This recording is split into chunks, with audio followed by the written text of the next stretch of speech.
ہمارے یہاں بدقسمتی سے یہ چلن چل پڑا کہ ہم نے اور آپ نے اپنے بچے اور بچیوں کو دنیاوی تعلیم کی طرف تو بڑی تیزی کے ساتھ اور بڑی مستحکم کے ساتھ ہم نے اور آپ نے لگایا، لیکن دین کی طرف ہم نے اپنے بچے اور بچیوں کو نہیں لایا، جس کے نتیجے میں آج مسلمان تنزلی کی طرف ہے۔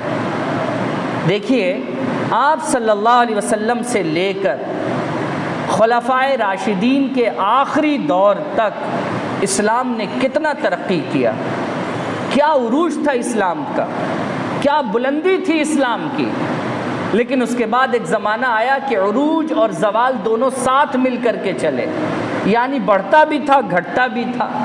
جنگ ہونے لگی مسلمانوں کے بیچ، تخت کو لے کر، گدی کو لے کر، بادشاہت کو لے کر آپس میں مسلمان لڑنے لگے، جھگڑنے لگے، تو اس میں تنزلی آئی۔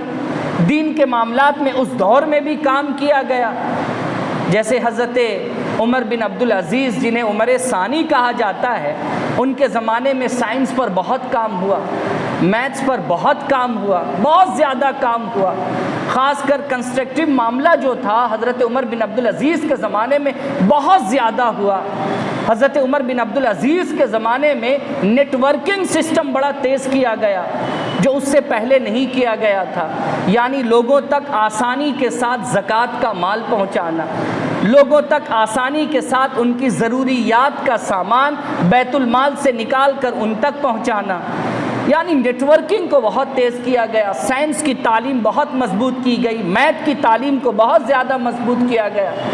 تو ان سب معاملات میں اسلام نے وہاں پر عروج دیکھا، لیکن عروج کے ساتھ زوال بھی رہا کہ بعد کے دور میں لوگ تخت کے لیے لڑتے رہے، آپس میں ایک دوسرے کی گردنیں کاٹتے رہے۔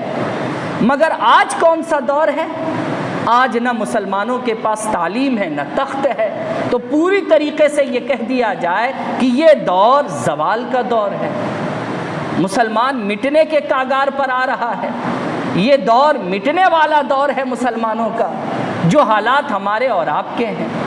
اب یہاں پر ایک بات غور کرنے کی ہے کہ آج یہ دور ہمارے درمیان کیوں پیدا ہو گیا، آج ہم اس دور سے کیوں گزر رہے ہیں۔ وہ زمانہ عروج کا تھا جب آپ صلی اللہ علیہ وسلم سے لے کر خلفائے راشدین کا زمانہ، اس کے بعد کا زمانہ عروج بھی آیا، زوال بھی آیا، لیکن آج کے وقت میں مسلمان کے لیے عروج ہے ہی نہیں، صرف زوال ہے۔ وجہ کیا ہے؟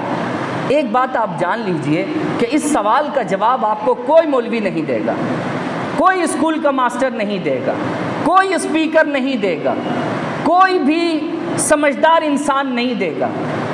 اگر آپ کو اس کا بہتر جواب تلاشنا ہے تو آپ اللہ کے کلام قرآن مجید سے پوچھیے کہ اے قرآن، تو اللہ کی کتاب ہے، تو اللہ کا کلام ہے، تو ہمیں بتا کہ آج تنزلی کی طرف ہم کیوں ہیں، عروج کا نام و نشان کیوں نہیں ہے ہمارے پاس۔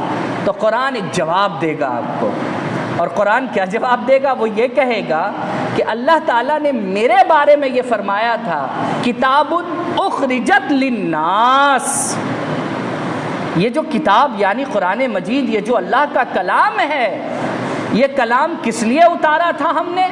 اس لیے اتارا تھا تاکہ لوگوں کو اندھیرے سے نکالیں اور اجالے کی طرف لے آئیں، لوگوں کو اندھیرے سے نکالے اور کہاں لے آئیں؟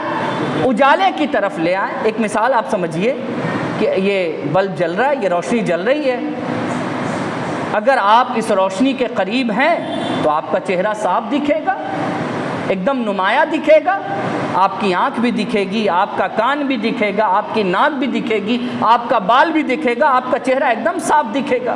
لیکن جیسے آپ اس سے دوریاں بناتے چلے جائیں گے تو آپ بتائیے، روشنی سے جب دور بھاگیں گے تو اندھیرے کے نزدیک آئیں گے نا جی؟ روشنی سے دور بھاگیں گے تو کس کے نزدیک پہنچیں گے آپ؟ اندھیرے کے نزدیک پہنچیں گے۔ لیکن اگر اندھیرے سے دور بھاگتے ہیں تو آپ کس کے قریب پہنچیے گا؟ روشنی کے قریب پہنچیے گا۔ تو قرآن مجید کیا ہے؟ قرآن مجید ایک روشن کتاب ہے، قرآن مجید ایک روشن کتاب ہے، اور اللہ رب العزت کیا فرماتا؟ میں نے یہ کتاب اس لیے اتاری تھی تاکہ تم کو اندھیرے سے نکالے اور روشنی کی طرف لا کر کے کھڑا کر دے۔ صحابہ کرام نے اس کتاب کی اہمیت کو سمجھا، صحابہ کرام نے اللہ کے رسول کی سنت، اللہ کے رسول کی حدیث کی اہمیت کو سمجھا، اور ساری زندگی اسی چراغ اور اسی بلب کے قریب رہے، وہ تو نکھرتے رہے، چمکتے رہے، زمانہ ان کو دیکھتا رہا۔ لیکن آج ہمارا اور آپ کا حال کیا ہے کہ سب سے زیادہ دوری اگر ہم نے کسی چیز سے بنا رکھی ہے تو وہ اللہ کی کتاب اور جناب محمد رسول اللہ کی سنت ہے، جس سے ہم نے سب سے زیادہ دوری بنا لی ہے۔ اور یہی دوری کی وجہ ہے کہ آج ہم تنزلی کا شکار ہیں۔ اور ایک چیز یاد رکھیے، یہ جو میں اندھیرے پن کی بات کر رہا ہوں، اس اندھیرے سے آپ دنیا کا اندھیرا مراد مت لیجئے۔ کتاب علم کی روشنی کا نام ہے، قرآن مجید کے اندر علم کی روشنی ہے، اور جو علم کی روشنی سے دور ہوگا وہ جہالت کے اندھیرے میں پھنسے گا۔ اب آپ سمجھ گئے ہوں گے کہ اندھیرا میں کس کو کہہ رہا تھا۔ اندھیرا جہالت ہے اور روشنی قرآن ہے، اللہ کی کتاب، اللہ کا علم ہے۔ جو علم کے پاس جائے گا وہ جہالت کے اندھیرے سے دور ہو جائے گا، اور جو علم سے دور بھاگے گا وہ جہالت کے اندھیرے میں پھنس جائے گا۔ اور آج بدقسمتی سے یہی ہوا کہ اللہ کے علم سے، اللہ کی کتاب سے ہم دور ہو گئے، اس روشنی سے دور ہو گئے، تو جہالت کے اندھیرے میں ہم اور آپ آ کر کے پھنس گئے۔ اور اس پھنسنے سے ہمیں کیا نقصان ہوا؟